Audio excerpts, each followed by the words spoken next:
아침마다 하나님 말씀 가까이 하는 성도님들에게 하나님의 은혜가 함께하길 원합니다. 오늘 하나님 주신 말씀은 사도행전 15장 22절에서 29절까지 말씀입니다. 이에 사도와 장로와 온 교회가 그 중에서 사람들을 택하여 바울과 바나바와 함께 안디옥으로 보내기를 결정하니 곧 형제 중에 인도자인 바사바라는 유다와 실라더라. 그 편에 편지를 붙여 이르되 사도와 장로된 형제들은 안디옥과 수리아와 길리기아에 있는 이방인 형제들에게 문안하노라.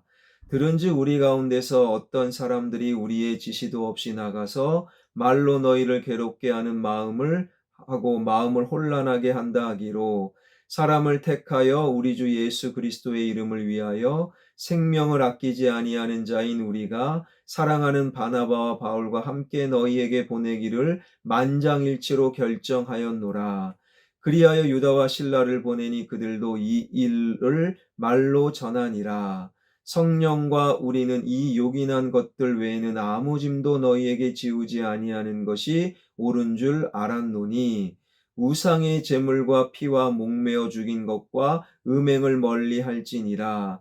이에 스스로 삼가면 잘 되리라 평안함을 원하노라 하였더라.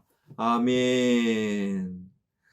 부모에게 버려진 아이들이 가는 복지기관인 성애원에 이런 사연을 가진 아이가 있었습니다.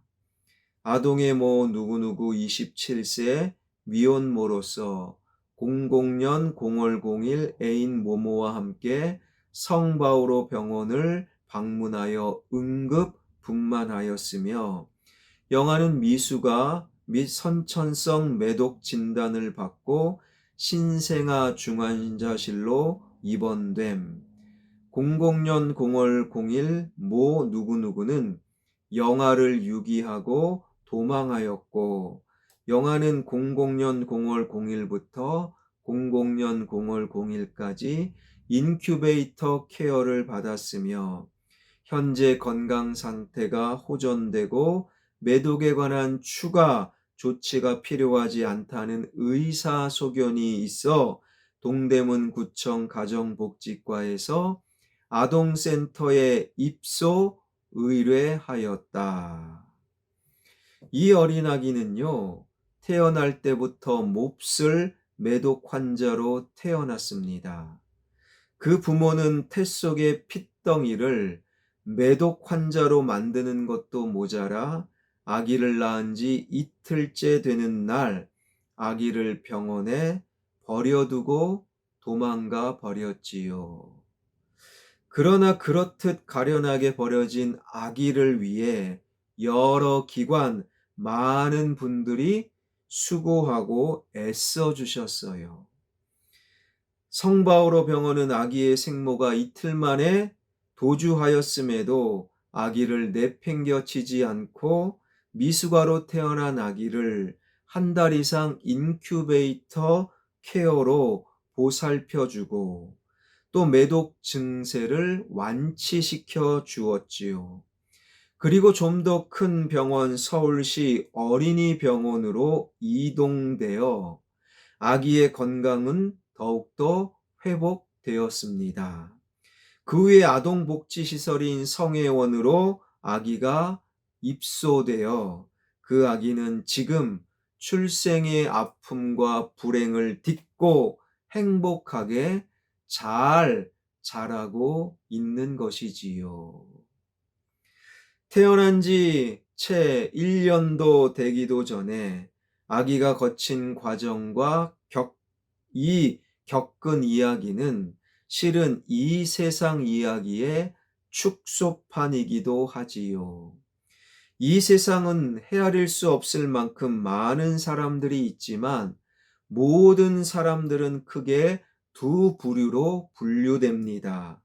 아기의 생모처럼 자기 마음대로 살기 위해 자식을 포함하여 누군가에게 해를 끼치며 사는 사람들이 한 부류라면 또 한 부류는 버려진 아기를 치료하고 보살펴 준 분들처럼 누군가를 위하고 생명을 살리는 고마운 분들. 그런데 오늘 본문 속에서도 두 부류의 사람을 만나게 되는데요. 오늘의 본문은 야고보의 최종 판결 이후에 취해진 후속 조치에 관한 내용입니다. 22절이지요. 이에 사도와 장로와 온 교회가 그 중에서 사람들을 택하여 바울과 바나바와 함께 안디옥으로 보내기를 결정하니 곧 형제 중에 인도자인 바사바라는 유다와 실라더라. 사도와 장로와 온 교회는 즉 예루살렘 교회의 공의회에 참여했던 예루살렘 교회 모든 교인들을 의미합니다. 그들 중에는 분명히 조금 전까지 공의회에서 이방인들을 위해 할례는 필수다, 아주 큰 소리로 주장했던 자들이 있었지만, 그러나 그들은 야고보 사도의 최종 판결 앞에서 자신들의 생각을 꺾고 그리고 교회 전체의 결정에 따랐다라는 거지요. 야고보의 최종 판결은 자신의 생각이 아니라 하나님의 말씀이었기 때문입니다. 그래서 예루살렘 교인들은 모두 한 마음으로 안디옥 교회로 돌아가는 바울과 바나바와 함께 유다와 실라를 안디옥으로 보내서 공의회의 최종 판결문을 전해주게 하였는데 23절입니다. 그 편에 편지를 붙여 이르되 사도와 장로된 형제들은 안디옥과 수리아와 길리기아에 있는 이방인 형제들에게 문안하노라. 예루살렘 교회가 작성한 판결문 수신자는 안디옥과 수리아와 길리기아였다라는 거예요. 우리가 알고 있는 바 이방인 할례 문제는 안디옥 교회로부터 시작되었으나 시간이 흐름에 따라 인근 지역 수리아와 길리기아까지 이방인 할례 문제가 전해졌고 변질되고 오염되었다. 그래서 안디옥과 수리아와 길리기아들에게 이 판결문을 보내기로 했던 것이지요. 이어지는 24절입니다. 들은즉 우리 가운데서 어떤 사람들이 우리의 지시도 없이 나가서 말로 너희를 괴롭게 하고 마음을 혼란하게 한다 하기로. 바울과 바나바가 목회하던 안디옥 교회는 원래 무척이나 평안한 교회, 그러나 그 평안함은 온데간데 사라지고 예루살렘에서 내려온 유대인들의 거짓말, 거짓 가르침, 이방인들에게 할례를 받아야 구원받는다, 그 거짓 가르침과 거짓말로 인하여 안디옥 교회는 혼란이 사라진 채 평지풍파가 몰아닥치게 되었던 것이지요. 이에 예루살렘 교회의 사도들이 작성한 판결문은 바로 안디옥 교회를 혼란스럽게 만든 그들을 가리켜 괴롭게 하고 마음을 혼란하게 하는 사람들로 단정했습니다. 우리말 마음이라는 헬라어는 영혼, 목숨, 생명이라는 의미, 그러니 영혼을 뒤엎고 생명을 빼앗는 자들, 멀쩡하게 구원받은 사람에게 구원받지 못했다고 정죄하는 말이야말로 그 사람의 영혼을 빼앗고 그리고 생명을 죽이는 행위였다라는 것이지요. 거짓 가르침으로 안디옥 교회 이방인 그리스도인들을 괴롭히고 그들의 영혼을 약탈한 유대인들은 마치 선천성 매독 환자로 태어나게 하고 그것도 모자라 이틀 만에 아기를 버려두고 도망간 생모와 같은 거예요.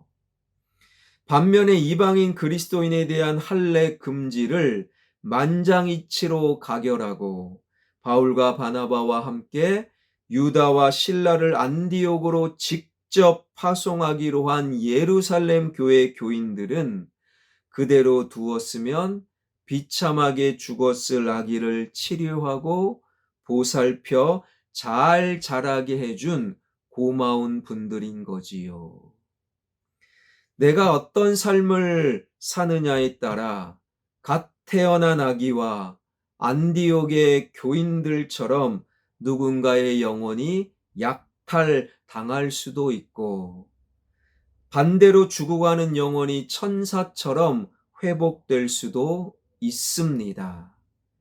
우리 멋대로, 내 생각대로, 내 마음 내키는 대로 사느라 부지불식간에 누군가의 영혼을 약탈해온 우리의 어리석은 말과 잘못된 생각과 판단과 결정에 마침표를 찍는 은혜가 우리에게 임하길 주님의 이름으로 축원합니다. 그리고 그 대신 누군가에게 영혼을 약탈당해 죽음의 고통 속에서 신음하는 사람을 오히려 천사의 모습으로 회복시키고 살리는 본문 속의 예루살렘 교인들이 될 수 있기를 주님의 이름으로 축원합니다. 기도하겠습니다.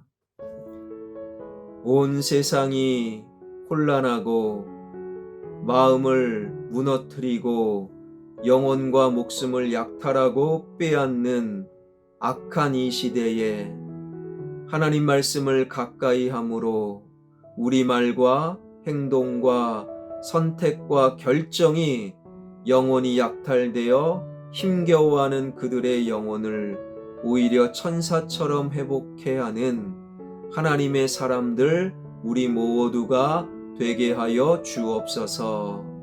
살아계신 하나님, 이 땅에 정치와 경제와 문화와 교육과 외교와 안보가 회복되길 원합니다. 정치인들이 세상을 새롭게 할 수 없음을 명확하게 확인하는 이 순간, 하나님의 사람들이 세상에 영혼이 약탈된 이 시대를 아름답게 회복시키는 이 시대의 교회와 이 시대의 그리스도인들 되게 하여 주옵소서. 살아계신 하나님, 온 세상의 지진과 기근과 전쟁과 갈등과 기후 변화를 통하여 인간의 악함과 범죄가 끝을 향해 달려가고 있는 이때에 오히려 주님의 다시 오신 그날이 가까웠음을, 멀지 않았음을 깨달아 알 수 있는 우리 영혼이 되게 하여 주옵소서. 예수 그리스도의 이름으로 기도하옵나이다. 아멘.